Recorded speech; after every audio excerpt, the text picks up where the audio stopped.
mwanamke wanaitwa nini wale? Waashirati yani. Mzinifu. Anajiuza katika watu wa Banu Israeli. Yuko jangwani. Katikati. Amepatwa na kiu. Akaingia kwenye kisima, akanywa maji, akatoka. Ametoka ghafla anamuona mbwa yuko hoi bintaban kwa kiu. Yaani mpaka ile kutembea inamshinda. Ulimi umetoka hata mate hayapo, imekauka. Akajua huyu mbwa amebanwa na kiu zaidi yangu mimi. Akasema akavaa viatu vya mbwa tuseme, hali aliyokuwa nayo. Ni mnyama. Lakini ndani ya moyo wake huyu mama, huyu mwanamke akasema nifanye hii kwa ajili ya nani? Allah Subhanahu wa Ta'ala.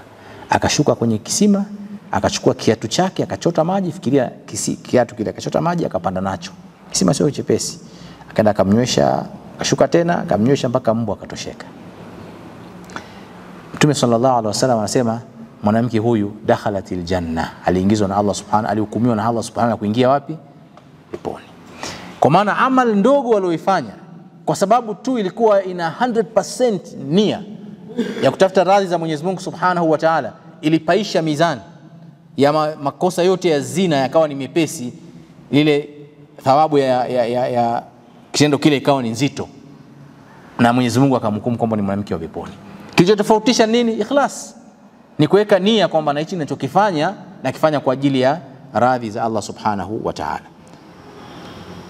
Na Mtume sallallahu alaihi wasallam anasema inna Allaha la yanzuru ila ajsamikum wa suwarikum. Mwenyezi Mungu haangalii miili yenu na sura zenu, walakin yanzuru ila qulubikum. Mwenyezi Mungu anaangalia nyoyo zenu. Kwa hiyo na sisi ndugu zangu Waislamu tuchunge sana nyoyo zetu, kwa sababu kusema kweli bila kuweka nia na ikhlas, amali zetu tunazozifanya ni nyingi sana, lakini mbele ya Mwenyezi Mungu utazikuta zote ni pumba, haba manthura. Kwa sababu gani? Kwa sababu hazina uzito mbele ya Allah Subhanahu wa Ta'ala. Innamal a'malu binniyat. Innama yani ni kwamba haikubaliwi amali ya mja yeyote isipokuwa kwa nia. Ndio maana ya maneno haya. Haikubaliwi amali ya mja yeyote isipokuwa kwa nia. Kwa hiyo jambo lote unalolifanya kama halina nia ndani yake halikubaliwi, yani sio kwa ajili ya Mwenyezi Mungu Subhanahu wa Ta'ala. Kwa hiyo tujichunge vizuri. Wa innama likulli imri'in ma nawa. Na hakika kila mtu atalipwa alichokinuia. Kama umekinuia kizuri utalipwa vizuri, kama umenuia kibaya utalipwa vibaya. Faman kanat hijratuhu ila Allahi wa rasuli, yule ambaye kuhama kwake kutoka Maka kwenda Madina ni kwa ajili ya kumridhisha Mwenyezi Mungu na mtume wake, fahijratuhu ila Allahi wa rasuli, basi kuhama kwake kutakuwa ni kwa ajili ya Mwenyezi Mungu na mtume wake. Maana yake nini? Mtume sallallahu alaihi wasallam baada ya mateso kuzidi kwa Waislamu wa mji wa Makka, aliwaagiza masahaba zake kuhama. Aliwaagiza. Kwa hiyo masahaba wakaanza kuhama, atoroka usiku wanaondoka, sababu wanaogopa kukamatwa na Makureishi. Wengine walinyang'anywa mali zao zikataifishwa, wengine walinyang'anywa mpaka wake na watoto na wakwe zao waliowaozesha, kwamba huwezi kuona na binti yangu huko. Kwa hiyo kilichofanyika ikawa watu wanahama kutoka Makka kwenda Madina, wengine kwa kificho, wengine kwa dhahiri. Sasa miongoni mwa waliohama hawa kuna wengine walihama na nia tofauti. Kuna wengine wanasema bwana, Madina kule kuna fursa za business nzuri sana, Madina imechangamka kidogo. Sasa mtume aliposema Waislamu tuondoke Maka twende Madina, chance bwana, sawa, kule nitakwenda kufungua biashara kule sasa hivi Madina kule. Kwa hiyo amehama, lakini amehama kwa ajili ya biashara yake. Kuna mwingine alikuwa ameahidiwa na mwanamke Madina kule, nataka kumuoa, kila kitamwambia bwana, mimi siwezi kukubali mpaka uhamie Madina. Mimi nitahama vipi bwana, mimi mtu wa Maka na kazi zangu hapa, nataka uje huku. Ambia hapana, mimi huko siji bwana. Sasa aliposikia kuna Waislamu wanaambiwa wahame, nani Muislamu? Akasema na mimi nahama. Sawa. Lakini lengo lake ndani nia yake ni ipi? Kwenda kuoa. Sasa hadithi ya Mtume sallallahu alaihi wasallam yote inafafanua nia za watu wale. Sawa. Faman kanat hijratu ila Allahi wa rasuli, yule ambaye kuhama kwake ni kwa ajili ya Mwenyezi Mungu na mtume wake, fahijratu ila Allahi wa rasuli, atalipwa kwa sababu amehama kwa amri ya Mwenyezi Mungu na mtume wake. Waman kanat hijratuhu lidunia yusibuha, yule ambaye kuhama kwake ni kwa ajili ya dunia, business, au imra'atin yankihuha, au mwingine kwa sababu anakwenda kufuata mwanamke amuoe, fahijratuhu ila ma hajara ilayhi, basi kuhama kwake atalipwa kutokana na kile alichokihamia. Tuko pamoja ndugu zangu Waislamu? Okay. Sasa huyu ambaye amekwenda kwa ajili ya kufanya biashara, je, amekwenda kufanya haramu au halali? Waislamu, naam, halali, sawa, lakini haikuwa mahala pake. Je, huyu aliyotaka kujistiri kwenda kuoa, si ibada jamani kuoa? Halali, lakini haikuwa mahala pake. Yani nia yake yeye haikuwa ile. Kama ingekuwa ni Mtume anasema sallallahu alaihi wasallam kwamba mtu ambaye hana nia hii ya kuhama sihami, na maana angebaki. Au mwanamke akasema basi mimi nakuja huko, angesema basi kama unakuja basi mimi sihami tena. Umeelewa? Tabaki hapa hapa. Kwa hiyo asingewafuata Waislamu katika kuhama kwao. Kwa hiyo atalipwa thawabu za kwenda kuoa, lakini hatolipwa thawabu za kumtii Mtume sallallahu alaihi wasallam katika kuhama. Na yule mwingine atalipwa thawabu za kutafuta riziki ya halali, chance ya biashara, lakini hatakuwa sawa na yule ambaye amehama kwa sababu amemtii nani? Mtume sallallahu alaihi wasallam. Hizi ni nia ndio zimetofautisha amali za waja hawa. Kwa hiyo tendo moja mtu analolifanya linaweza likawa ni tofauti mbingu na ardhi, na tendo lingine linafanana, lakini katika malipo. Kwa sababu gani? Kwa sababu hili tendo moja lina ikhlas, lina nia ndani yake iliyokusudiwa, na hili jingine halina nia inayokusudiwa. Tumeelewana ndugu zangu Waislamu? Okay. Kwa hiyo katika ibada zetu tunazozifanya ni muhimu sana tukazungumza na nafsi zetu, ibada zote. Na mara nyingi huwa tunadharau baadhi ya ibada, tunaziona kama sio ibada, lakini wallahi ni ibada. Ukisema mathalan mimi natoka nyumbani kwangu nimeshatawadha na kwenda msikitini kuswali, sawa, na kwenda kuswali jamaa msikitini, umeweka nia ya kwenda kuswali jamaa, salati al-asr, salati dhuhur. Kila hatua unayetembea, hatua moja unafutiwa madhambi, hatua moja unanyanyuliwa daraja. Lakini ukisema mimi nakwenda kufanya mazoezi mpirani, sawa, nakwenda mpirani, sawa, mchezo, ada hizo za kawaida, ukatoka na kwenda mpirani, lakini ghafla ukasikia adhana, shafika karibu na msikitini pale, sawa, hatua zote ulizozipiga kutoka nyumbani kule hazikuwa na nia ya kuja msikitini, zilikuwa zina nia ya kwenda uwanjani. Kwa hiyo zile zote umezipoteza. Kwa hiyo amali ndugu zangu zinapimwa kwa nia, na daraja ya ibada zetu zitakuwa zina uzito kutokana na nia tulizonazo. Wallahi tuna mengi sana tunayafanya, lakini hatuyafanyi kwa nia. Mathalan wewe unahangaika, unafanya kazi,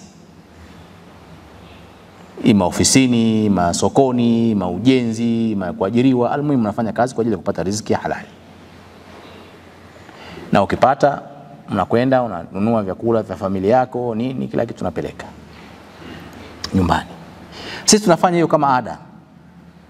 Kama ada. Tena sasa unaifanya kwa kasirika kweli, lakini chukua kama ada. Sawa. Lakini kama tungeweka nia ya ibada, kama Mwenyezi Mungu mimi nafanya kazi, nipate riziki halali, niweze kuihudumia familia yangu, wapate chakula mara 3 kwa siku, wapate sijui nini, wapate nini, ile tayari ni ibada. Tayari umeshaweka nia. Unapoipeleka nyumbani na familia ikapata chakula ikastirika, ina maana kila anayekula ile ni kama sadaka imetoka kwako kwenda kwao. Lakini kama hukuweka nia hiyo, maana umetekeleza kitu cha ada tu ya kawaida kama kawaida. Sasa ada haina malipo yote. Kwa hiyo tunapoteza thawabu nyingi kwa sababu ya kutoweka nia katika yale tunayoyafanya. Wewe ununua chakula cha familia yako, lakini sema Mwenyezi Mungu, hii ni sadaka naipeleka kwa familia yangu, wale chakula cha halali kutokana na kazi yangu niliyoifanya. Naomba Mwenyezi Mungu nilipe. Ndani ya moyo wako. Luqma. Na Mtume sallallahu alaihi wasallam, luqma unaiweka katika mdomo wa mke wako, nayo ni nini? Ni sadaka, chakula kile. Kwa hiyo tunapoteza fadhila hizi kwa sababu saa nyingine hatuweki nia ndani ya nafsi zetu, tukaweka makusudio kwamba nafanya hivi kwa ajili ya kupata radhi za nani? Za Allah subhanahu wa ta'ala. Kwa hiyo ndo nafasi ya nia.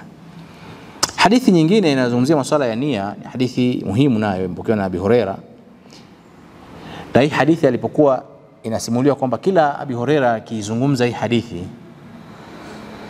alikuwa anapatwa na aina fulani kama ya kuzimia, yani kupoteza fahamu kutokana na uzito wa hadithi yenyewe ilivyokuwa.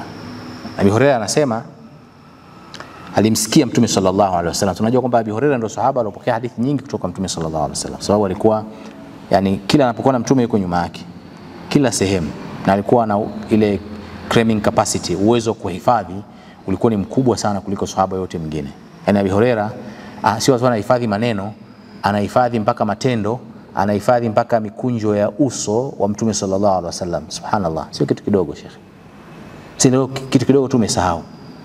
Lakini ukimsikiliza Abi Huraira katika hadithi nyingine anakuletea mpaka ile wanasema body language ya Mtume sallallahu alaihi wasallam.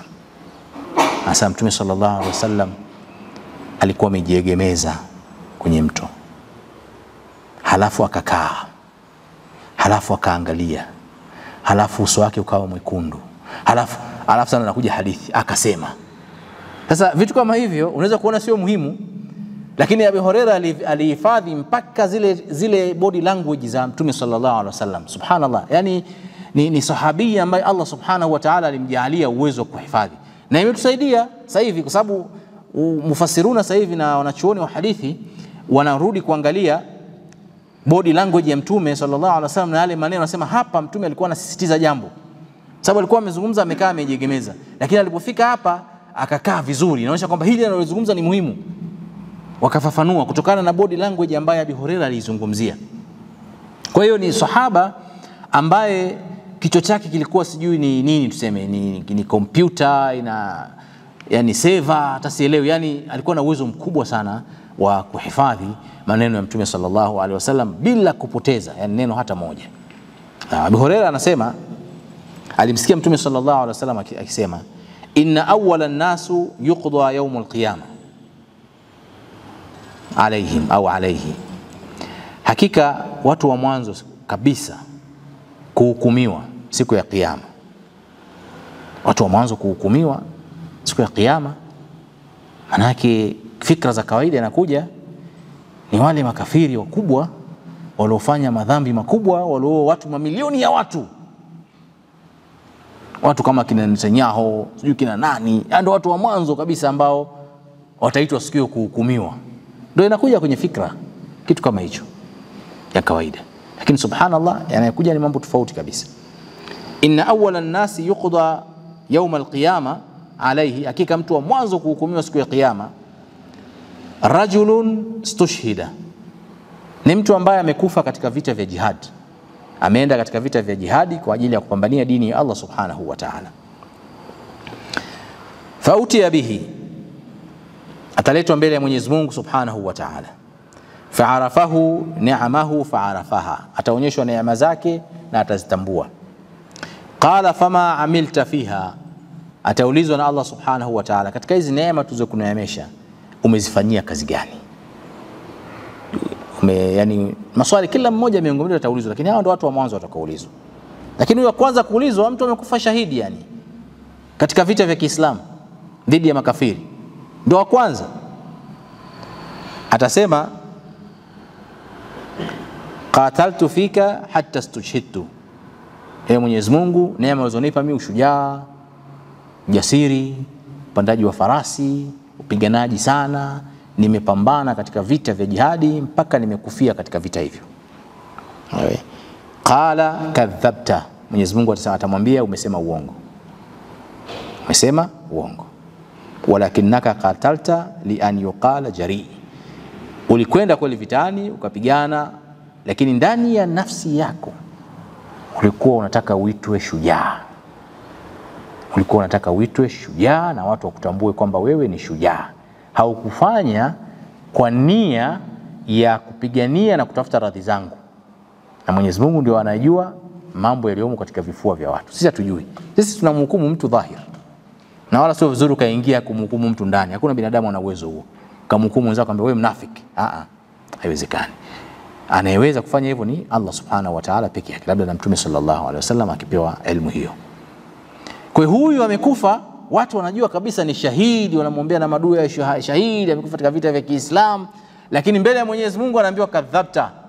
Ndani ya moyo wako ulikuwa na chembe chembe ya kutaka kusifiwa, kuitwa mtu hodari, mpambanaji, mpiganaji, mujahidi mkubwa. Na faqad qil, kweli ulisifika sana, ulisifika. Na maana kwamba kweli alikuwa anaambiwa bwana fulani yuko vitani leo, yupo, mashaallah tunashinda leo. Kwa nini bwana? Jamaa yule vitani kule hamna mchezo shekhi. Amesifika kweli, yani watu wanajua kabisa fulani akiwepo mambo yanabadilika. Na labda ndani ya nafsi yake alikuwa anasikia ladha kidogo, akisifiwa vile anasikia ladha ile kwamba bwana naona sasa watu wananitambua na nini. Imechanganyika ile nia, ikaja mpaka ikaharibika. Sawa. Thumma umira bihi fasuhiba ala wajhihi hatta ulqiya fi an-nar. Subhanallah. Kisha anaamrishwa, malaika wanaamrishwa, wanamkamata, wanamtia pingu, wanamburuza, wanamtupa katika moto wa jahannam. Ndugu zangu Waislamu, hii mandhari sio ya kawaida. Subhanallah. Sio ya kawaida na inatisha kusema kweli, kwa sababu sisi hatujui nia zetu. Na wallahi wengi wetu kiwemo mimi hapa hatuna uhakika na hali tunayoyafanya, kama tunayafanya kwa ajili ya Mwenyezi Mungu au kwa ajili tusifiwe. Ni swala zito sana la kumwomba Mwenyezi Mungu Subhanahu wa Ta'ala stara. Kinyume cha hivyo, kusema kweli, hatuwezi kuingia peponi kwa amali zetu, bali tutaingia peponi kwa rehema za Allah Subhanahu wa Ta'ala. Kama hivi tunaona shekhe, yani mtu hajafanya kazi ndogo lakini anatupwa katika moto wa jahannam kwa sababu tu nia yake ilikuwa kusifiwa katika jambo jema analolifanya. Na kusifiwa si kitu kibaya, lakini imempelekea sasa, imekuwa sasa kasdi yake, makusudio yake, anapokwenda kupambana apate lile jina lile lisemwe na watu. Na hii saa nyingine inasababishwa na wanaomzunguka. Na ndio maana masahaba Mtume sallallahu alaihi wasallam walikuwa kienda kimsifia anakufukuza. Sasa usinimwagie mchanga wa moto bwana. Kwa sababu gani? Anahisi kwamba unamharibia amali zake. Unajua kimsifia mtu, mwisho ile sifa inakuwa sasa ni aina fulani ya kitabia. Ikifika siku akuona hajasifiwa, asema pale sijafanya vizuri nini? Umeona? Hata sisi wazungumzaji, unazungumza mtu anasema bwana Sheikh, hotuba yako ilikuwa nzuri sana. Mashaallah. Ni nzuri lakini sawa. Anakuhamasisha yani. Mashaallah, hotuba yako ilikuwa nzuri sana Sheikh, mashaallah. Kalima yako ilikuwa nzuri sana Sheikh. Muhadhara wako bwana mashaallah, yani tulifaidika nao sana. Sheikh bwana, njoo kwetu bwana uzungumze, njoo. Sasa ukienda kuzungumza sehemu, ukuta watu wanaondoka zao. Wanaanza kuuliza, vipi hapa tena? Unaona? Kwa hiyo tayari umeshaanza kutengeneza mazoea ya watu kukupa wewe feedback yao ya kukusifu katika kile ulichokifanya. Si vibaya, lakini kinatengeneza ujub, kitu kinachoitwa kujipenda, yani kujisikia. Kujisikia ni kitu kibaya. Ukijisikia ni kitu kibaya. Unaweza kuwa unafanya ibada kweli na shetani ndo anaingilia pale. Iblis haingilii katika, anapokuta wewe ni mfanya ibada sana, anakuingiza katika masuala ya wanawake, pombe, nini, anakuta hawezi kukuingiza kule. Kwa hiyo anakuja katika mambo unayoyapenda ya ibada. Pale anakuingizia kupendezwa kwamba hivi kweli hapa kuna mtu anaswali kama mimi hapa. Shetani anasema hakuna shekhe, wewe hakuna anayeswali kama wewe. Hakuna. Kweli bana. Kwa hiyo ukiingia msikitini pale, na pale yani watu wote waliochelewa pale unaona hawana maana yote na nini. Sasa wewe uko safu ya mwanzo na kila siku safu ya mwanzo, unaanza kuona wengine hawana maana, unaanza kidogo kidogo. Kwa sababu gani? Shetani anacheza na wewe katika sehemu uliopo. Mwisho wa siku unapata ujub. Ukipata ujub, amali yako inaporomoka. Ni vitu vidogo sana ambavyo yani havionekani isipokuwa kwa darubini, lakini vinapromosha amali ya mja. Kwa hiyo hatuwezi kuokoka bila kumtegemea Allah Subhanahu wa Ta'ala. Anaitwa mtu wa pili. Sawa? Mtu anaambiwa neema zake anazifahamu, anaulizwa umefanyia nini? Anasema ta'allamtu al-ilma wa 'allamtuhu wa qara'tu fika al-Qur'an. Nimesoma elimu zote za dini, za nini zote. Nimezisoma, nimezifanyia kazi. Na nikazifundisha zile elimu. Na nimesoma Qur'an kwa ajili yako Mwenyezi Mungu. Kwa naisoma kwa ajili yako. Huyu ni mwanachuoni mkubwa Sheikh. Mwanachuoni mkubwa amesoma ilmu maisha yake yote anasoma kwa mashekhi mbalimbali. Halafu hajaishia pale, akafundisha watu. Akawa anasoma Qur'an kwa ajili ya Allah Subhanahu wa Ta'ala. Anaonyesha neema zake kwa Mwenyezi Mungu. Mwenyezi Mungu asema kadhabta, umesema uongo. Walakinaka ta'allamta al-ilma liyuqala alim. Ulisoma elimu yote ili ufikie daraja uitwe mwanachuoni. Upewe jina la mwanachuoni, Sheikh, Doktor. Sawa Daia. Ongeza na majina mengine sijui. Nikombea. Ndio jina unataka liitwe. Umeitwa sana. Kazi yote uliyofanya ulikuwa unaipigania jina lako. Ulikuwa unapigania brand yako hii. Ndio ulivyo. Mimi sijui sijaacha kwenye social media, sijui kwenye YouTube, sijui kwenye kitu gani na nini. Sawa, ulikuwa unaangalia followers. Darasa hii wamefuata wangapi? Darasa hii wamefuata watu wangapi? Umeona? Lakini ulikuwa sio kwa ajili ya nini? Ya Allah Subhanahu wa Ta'ala. Anaamrishwa malaika, wanamfunga minyororo, wanamtupa katika moto wa jahannam. Mwanachuoni mkubwa. Wa mwisho anaitwa mbele Allah Subhanahu wa Ta'ala ni mtu ambaye Mwenyezi Mungu amemkunjulia na amempa kila aina ya mali. Tajiri. Anaonyeshwa neema zake, anazitambua. Anaulizwa umezifanyia nini, anasema ma taraktu min sabilin tuhibbu an yunfaqa fiha illa anfaqtu fiha lak.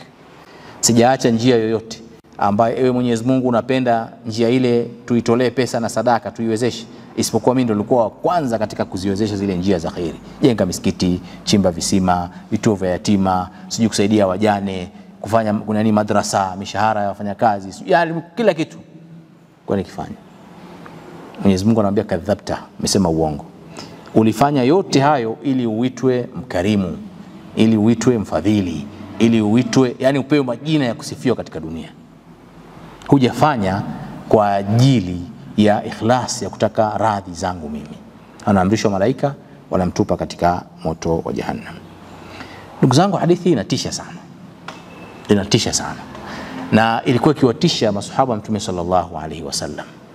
Kama hivyo Abu Hurairah alikuwa mpaka anazimia kwa sababu haelewi kwamba zile hadithi alikuwa anazipokea ni kwa ajili ya sifiwe sana, alikuwa yani hana uhakika. Kwa sababu sio rahisi, ni vitu vimefichikana sana. Na ni mambo mepesi ambayo shetani anaingia, anakushawishi. Anakushawishi. Na sengine unajiona kama kweli uko hivyo. Mwanachuoni mmoja ni mwanafunzi wa Imam Shafi'i. Mmoja katika wanachuoni wakubwa sana. Jina lake alinihudhuria kwa sasa hivi. Darasa lake lilikuwa linahudhuriwa na watu zaidi ya 5,000. Yaani kama msikiti unajaa mpaka nje. Juu chini mpaka nje. Wana darasa lake. Sasa siku anakuja kwenye darasa amechelewa, watu wameshajaa msikitini mpaka nje. Nafsi yake shetani akamuingia. Akamwambia mashaallah, mwanachuoni mkubwa sana Sheikh. Angalia umati wa watu. Wanakusubiri wewe uende ukawafundishe, ukawatoe ujinga. Sawa Lao leo ungekuwa haupo hapa leo katika mji huu, watu wanangewasomesha hawa. Elimu ulionayo. Huko anatembea, anajizungusha ndani ya nafsi yake kwa ushawishi wa Iblis. Kile akafika pale, kazungumza aliyozungumza. Kamaliza, nyuma kule kajitokezea mwanamke mmoja. Sema ya Sheikh, na swali. Ambia tafadhali uliza. Kauliza swala jepesi, mathalan kama mtu aseme nguzo za Uislamu ni ngapi? Sawa, swala jepesi kweli kweli kwa Sheikh. Subhanallah. Sheikh ghafla kiza, hana kitu yani. Hajui chochote. Anababaika. Sheikh, umesikia swali langu? Karudia mara ya pili. Kimya. Sheikh, umesikia swali langu? Kimya. Wanafunzi wanashangaa, hili swala kwa Sheikh ni maji ya kunywa hili.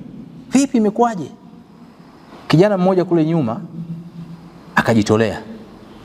Akasema jawabu la swali lako mama ni hivi na hivi na hivi na hivi. Akamjibu, akamwambia sasa kama shekhe wenu hawezi kunijibu, mnafanya nini hapa msikitini? Sawa anajibu, mnanifanya nini hapa msikitini? Bwana Sheikh akunja vitabu vyake akatoka. Lakini Wanachuoni wetu walikuwa na tabia kufikiri. Unajua kila dhambi unayoifanya unaiona kwenye matendo yako. Matatizo madogo madogo, umejikwaa, umeanguka, kuna mtu kavunjika mkono, kuna kitu kimetokea, kafikiria kuna dhambi gani ulofanya. Lazima kuna kitu nyuma. Kuna dhambi nyuma ya lile jambo. Akafikiria hivi, mimi kwaje ikawa kiza kabisa, sifuri kabisa, kichwani sina kitu yani. Akakumbuka wakati anakuja msikitini, shetani alimchezea kujiona kwamba yeye ni mwanachuoni mkubwa sana wa kutegemewa, na kama sio yeye watu wote wala wasingejua kitu. Lakini Mwenyezi Mungu kamtumia mwanamke, swali jepesi kashindwa kujibu. Akaleta maistighfar mengi kwa Allah Subhanahu wa Ta'ala kwa kusahisha nia aliyokuwa nayo. Kwa hiyo ndugu zangu, wallahi hadithi hii ni muhimu sana kwa sababu inatufanya tuzitibu nyoyo zetu katika yote ambayo tunayafanya. Na usimhukumu mtu kwa madhari yake. Madhari ni vitu ambavyo vinaonekana nje, lakini wallahi mtu anahukumiwa ibada zake kutokana na nia aliyokuwa nayo. Ndio maana wanachuoni wakasema tafadhulul a'mal, tofauti a'mal za waja mbele ya Mwenyezi Mungu ni kubwa sana na zinatofautishwa na nia.